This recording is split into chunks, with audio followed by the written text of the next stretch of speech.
Now, next physical quantity is surface tension.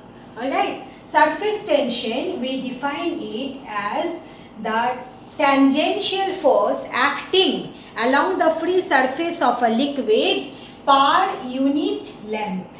Alright, so here you don't have to remember that what force and what it is. You can simply remember the formula as force per unit length, but this force actually act tangential to the free surface. Okay, now come to the dimensional formula. For dimensional formula of force is mL t to the power minus 2 divided by L. So you are getting it as m t to the power minus 2. So what is the SI unit of surface tension? You can write it as kg second to the power minus 2, or you can write this also, it is force per unit length. Now force is Newton and length is meter, so Newton per meter also.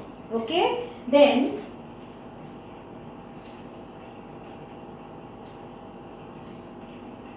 next one is surface energy. Surface energy, we define it as energy of a free surface per unit area.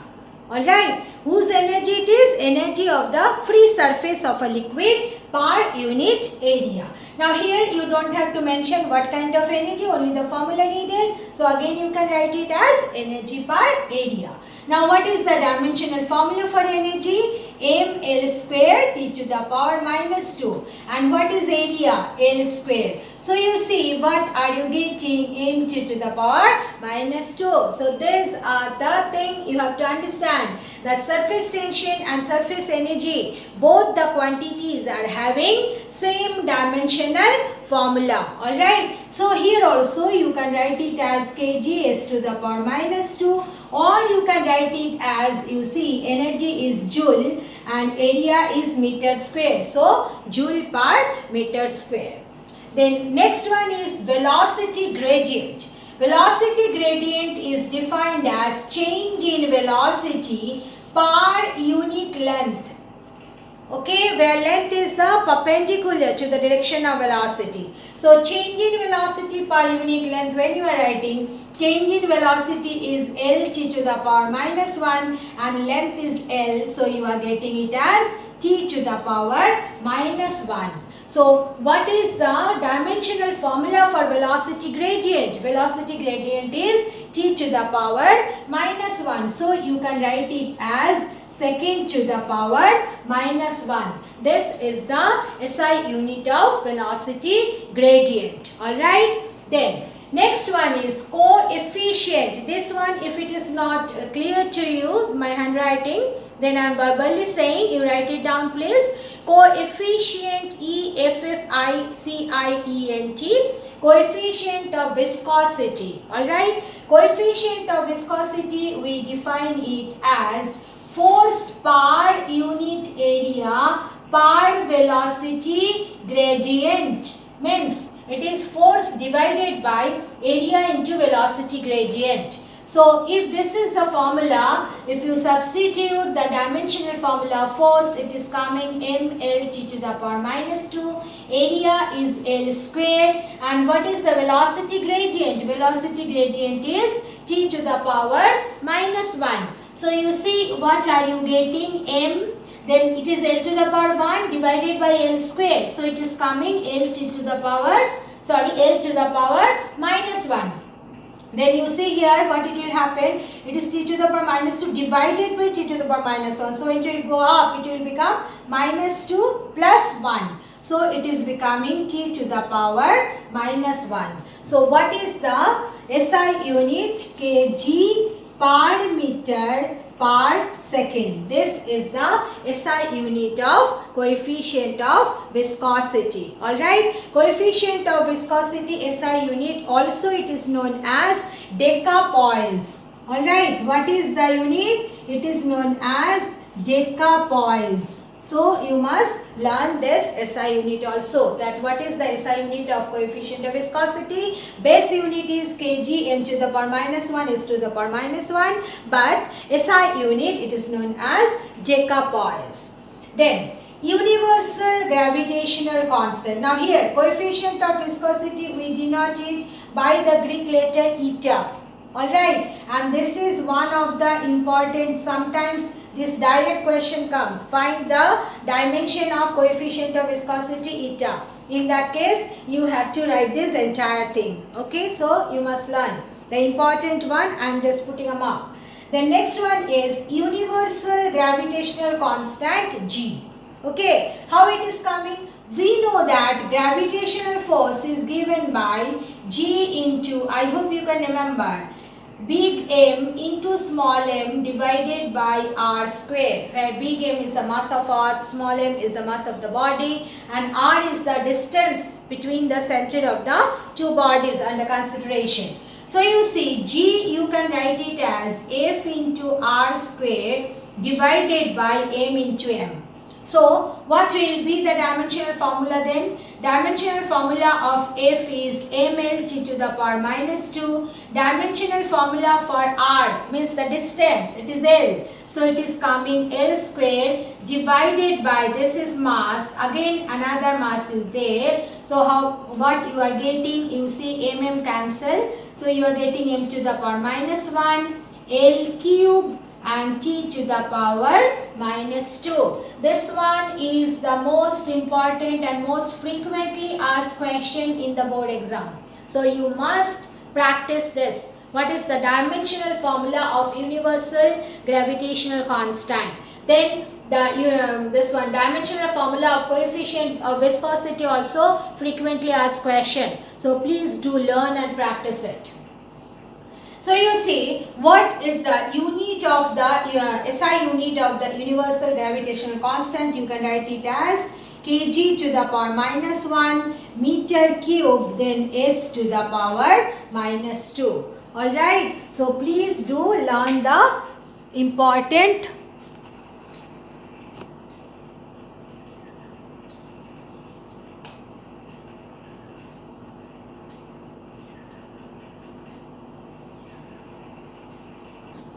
The next quantity is gravitational potential. Gravitational potential, how we define? We define it work done to bring unit mass from infinity to a point. Alright. So the formula is, this is work done per unit mass. So formula we write it as work by mass. Now, what is the dimensional formula of work? mL square t to the power minus 2 divided by mass. So, you are getting it as L square t to the power minus 2. So, what is the SI unit? Base unit meter square second to the power minus 2. Or you can write it as work done is joule and mass is kg, so joule per kg. Alright, according to this formula you can write it as joule per kg, and according to this one dimensional formula you can write it as meter square s to the power minus 2. Then next quantity is gravitational field strength. Gravitational field strength is the force experienced by unit mass kept at a point. Alright. So the formula we say it as, it is the force per unit mass. Remember, gravitational potential is work done per unit mass, but gravitational field strength is force per unit mass. So you see, force per unit mass is nothing but acceleration. We know, no? Force is equal to mass into acceleration. So force divided by mass is how much? Acceleration. Now let us do it. Then you will see that you will get the same dimensional formula of acceleration. So what is the dimensional formula of force? mLt to the power minus 2, Lt to the power minus 2. Mass is m. So you are getting Lt to the power minus 2. I hope you can remember. This is the dimensional formula of acceleration. So acceleration and gravitational field strength, they are having the same dimensional formula. So what is the SI unit? SI unit is meter second to the power minus 2. Then next one is frequency. Frequency we define it as 1 upon time period. I hope you can remember. Now time period is nothing but time only, time to complete one oscillation. So time period, what is the dimensional formula? Time t only, so you can write 1 by t, so you can write it as t to the power minus 1. So what is the dimensional formula for frequency? It is t to the power minus 1. So you can write it as s to the power minus 1, and you know this is the name of the physicist again, Hertz. So you can write it as small h Hertz or big H small z. Okay. Then radius of gyration. Radius of gyration is the distance of the point where we assume the mass of a rotating body to be concentrated. Alright. So radius of gyration is nothing but distance. So you can write radius of gyration is distance. So what is its dimensional formula? L, and what is the SI unit? It is meter. Then next one is moment of inertia. Moment of inertia, we define it as mass into distance square for every particle. So you can write it as mass is m and distance is L, so ml square. And what is the SI unit? You can write it as kg meter square. Alright. So here out of all this one, moment of inertia is important quantity. So you must learn the formula of the moment of inertia, and radius of gyration also you must try to remember. Next, the most important quantity of this chapter, that is angle. Alright. Now, how we define angle, just try to get this concept, and then I am coming back here. And this one you don't have to draw, you just try to understand, try to get the concept. Now you know that if there is a ray, rotating ray, then it makes, when the ray rotates, then it makes an angle. So when the ray is rotating, here you see, if you consider the ray may rotate and it may describe a circle, isn't it? So if you consider it is describing a circle of radius r, where r is the length of the rotating ray, then you see when it is describing an angle theta at the center of the circle, then if s be the length of the arc, then there is a nice formula in science that s is equal to r into theta. This is the, from here we can get the concept of angle. Alright, so how you can write angle? Angle is the length of the arc divided by radius. So what is the formula for angle? Formula for angle is length of arc divided by radius. So you see, what are you getting? Length of arc is L, and radius, it is also a certain distance only, no? So what is the dimensional formula? L. So what are you getting? That angle has no dimension. Alright. Then you may think that then what is the importance of that? Because we know that strain has also no dimension. But angle has no dimension, but it has SI unit. What is the SI unit of angle? SI unit of angle is radian. From 6th standard you are studying this. Okay. So angle is only quantity which has no dimension, but it has unit. Because you see, if you consider the other physical quantities, all the quantities which are dimensionless, none of them are having any unit. No dimension means no unit. But angle is only one physical quantity which has no dimension but still has a unit. That's why in all competitive exam also this is a very important topic. So name the physical quantity which has no dimension but still has a unit. Which quantity has no dimension but still has a unit? Angle. So angle has no dimension. So you can write in terms of the base unit, it will be kg to the power 0, meter to the power 0, second to the power 0. But what is the SI unit of angle? SI unit of angle is radian.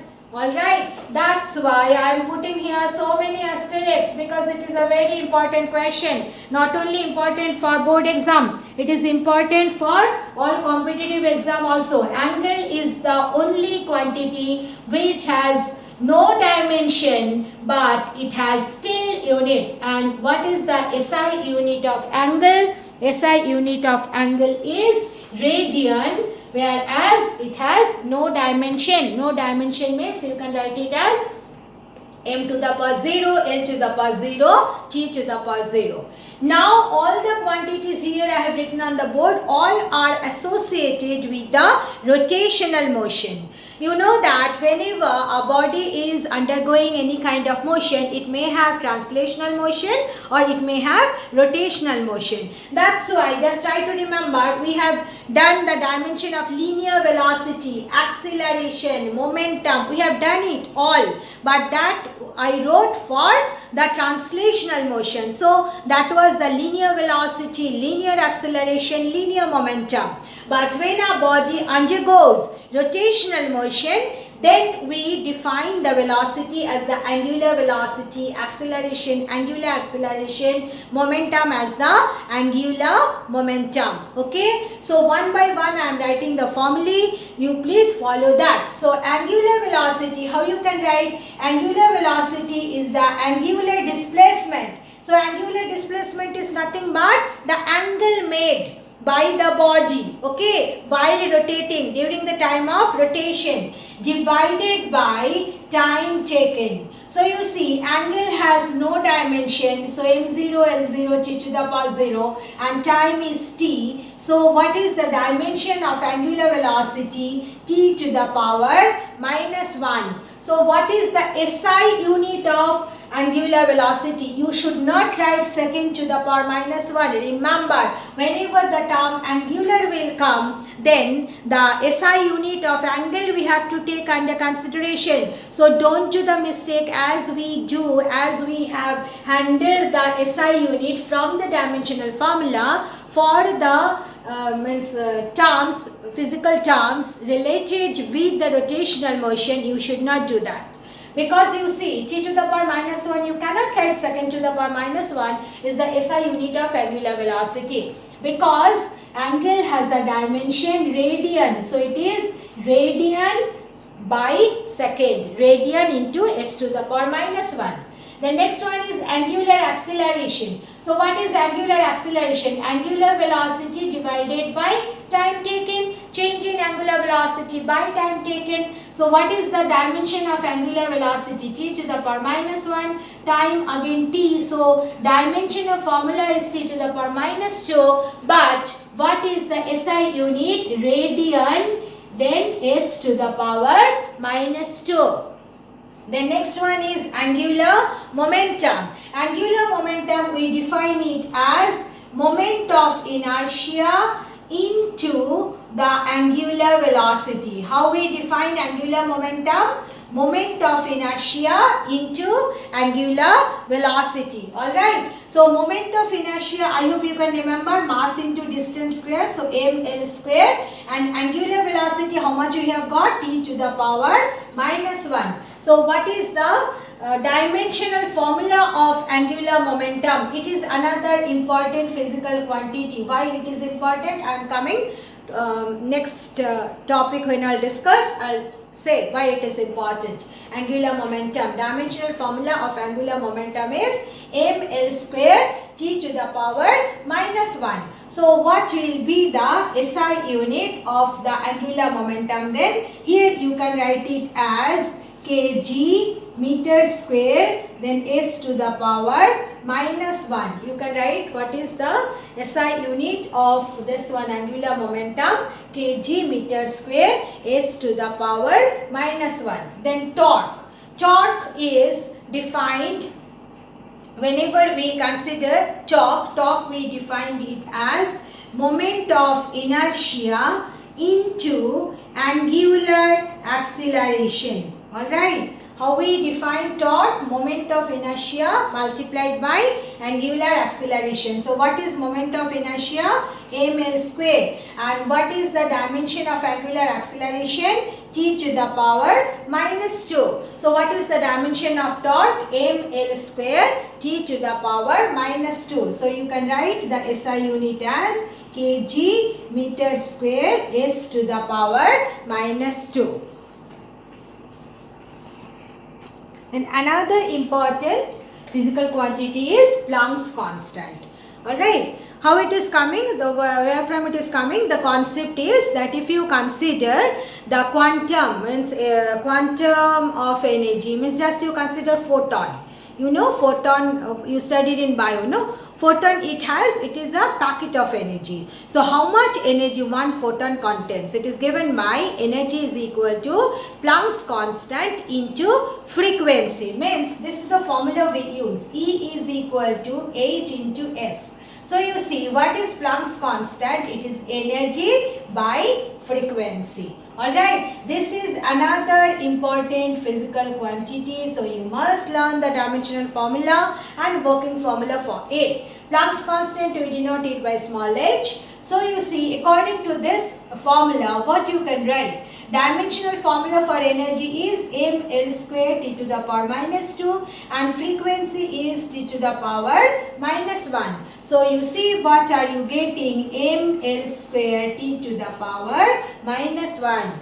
Just remember the angular momentum. What was the dimensional formula of angular momentum? ml square t to the power minus 1. So this is another frequently asked question in competitive exam also, board exam also. Please do write it.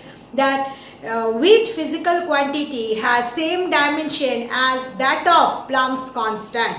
Which physical quantity has same dimension as that of Planck's constant? Angular momentum. So you see, what is the SI unit of Planck's constant then? Either you can write it as kg meter square s to the power minus 2. Alright, you can write it as SI unit of Planck's constant as kg m square s to the power minus 2.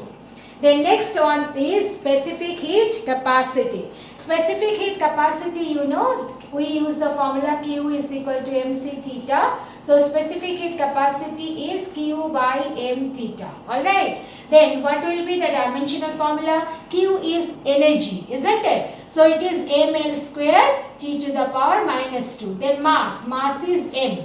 Now the dimensional formula for temperature, we write it like this only, theta only. Okay. So what is the dimensional formula you are getting?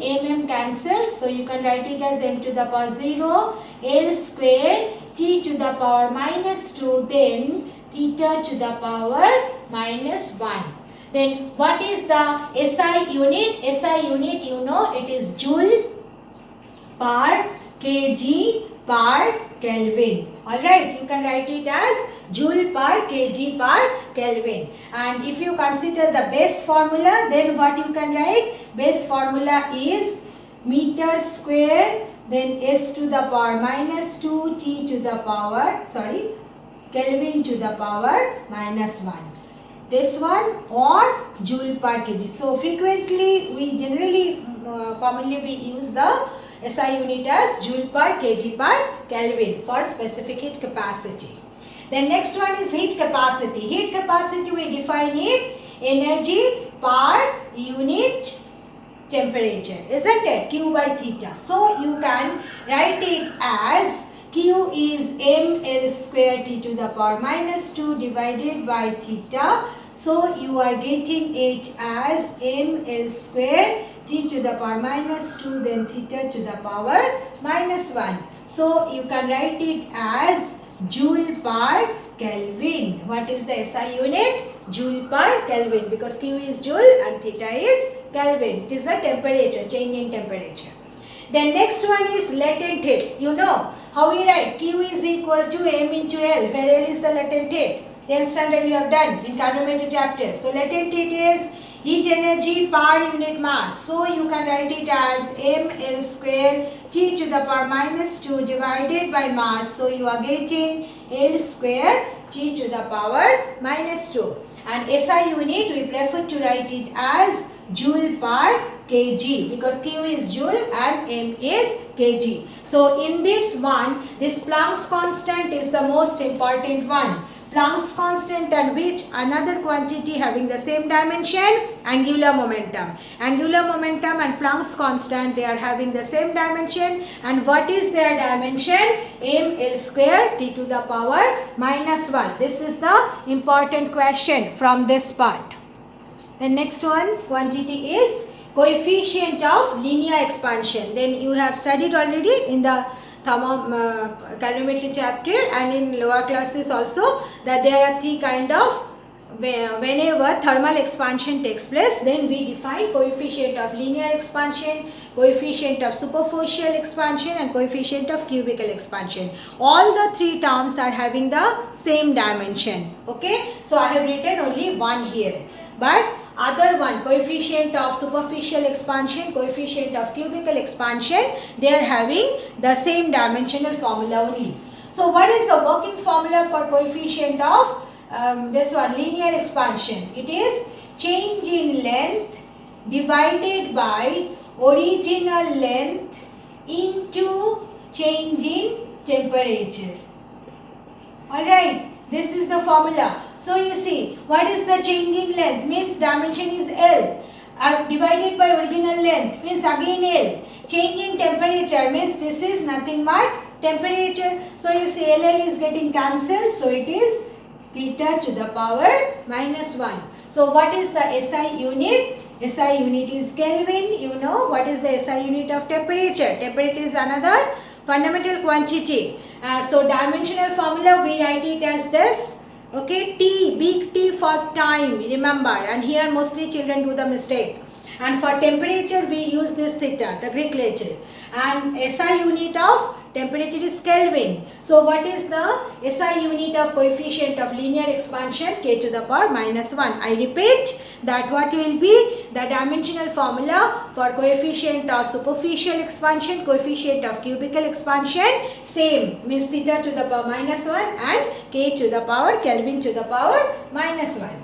Then next one is coefficient of thermal conductivity. The formula for it is heat multiplied by distance divided by area into change in temperature, means temperature difference, into the time. Alright, means heat energy multiplied by distance divided by area into change in temperature into time. This is the working formula for thermal conductivity. Thermal conductivity also we denote it by the letter K. So here you see what is the formula for dimensional formula for energy. Q stands for heat energy. So Q is mL square T to the power minus 2. Then distance is L. Then divided by area. Area is L square. Then change in temperature means temperature theta. Then into time T. So on simplification, what are you getting? You see L square cancel. So you are getting M, L, then theta to the power minus 1 and then T to the power minus 3. Alright. So this is the dimensional formula for thermal conductivity. Then how you can write down what is the base unit? Base unit will be kg meter, then second to the power minus 3 and Kelvin to the power minus 1. This is the SI unit of thermal conductivity. Alright, or you can write it as joule per meter per Kelvin per second also, because Q is joule, that is also allowed. The next one, gas constant, another dimensional formula important for you. You know that gas constant we are getting from the ideal gas equation. PV is equal to nRT. Alright, N is the number of mole, P is pressure, V is volume. So what is the formula for R? Formula for R is coming pressure into volume divided by nRT. T is the temperature. T is not the time, T is the temperature. So you see pressure is how much? I hope you can remember. Pressure is mL to the power minus 1 T to the power minus 2. Volume is L cube divided by temperature theta. So how much you are getting? M, then L to the power 3 minus 1 is 2. Then T to the power minus 2, theta to the power minus 1. Alright. So, what is the dimensional formula for the gas constant? Dimensional formula for gas constant is ml square t to the power minus 2 theta to the power minus 1. Alright, and we consider the SI unit as joule per mole per Kelvin. Joule per mole per Kelvin. It is the SI unit of the gas constant. And another way you can write it as kg meter square second to the power minus 2 Kelvin to the power minus 1. But generally we use this formula joule per mole per Kelvin. So that's all regarding the dimensional formula of all the important physical quantities. So I repeat, which dimensional formulas you must learn and practice repeatedly for your exam. That is dimensional formula of universal gravitational constant big G, dimensional formula of Planck's constant H, dimensional formula of angular momentum, alright, and dimensional formula of gas constant big R. These are the dimensional formula you must learn and practice repeatedly. Thank you, girls.